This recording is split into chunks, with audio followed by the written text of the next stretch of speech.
Vážené dámy a vážení páni. Volám sa Peter.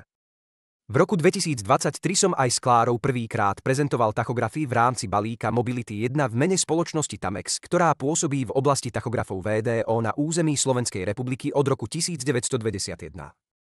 V mene spoločnosti Tamex vám teraz prezentujeme výsledok jedného kreatívneho nápadu, kedy sa téma tachografu dotkla aj umenia. Zdravím vás. Moje meno je Klára. Každé umelecké dielo je jedinečné a určené pre 3 odlišné miesta v Európe.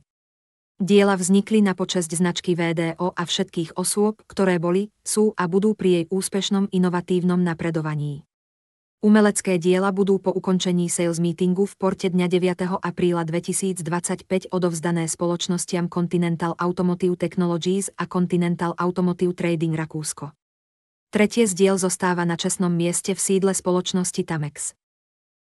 Sériu týchto umeleckých diel uzavrie street art maľba na budove v mieste prevádzky spoločnosti Tamex vo veľkosti 6x7 metra, ktorá bude tohto druhu jedinečná vo svojom okolí. Tvorcom týchto umeleckých diel je akademický maliar Daniel Binelnica, ktorého tvorba stojí na pilieroch formy a idej. V jeho vyjadrovacej forme sú obrazy geometrickej abstrakcie, kam sa radia aj štvorce a kruhy.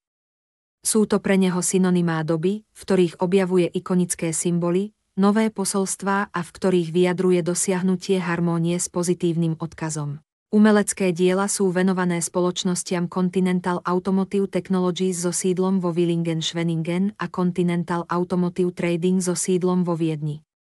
Diela sú venované spoločnosťou Tamex, ktorá je zástupcom značky VDO pre Slovenskú republiku.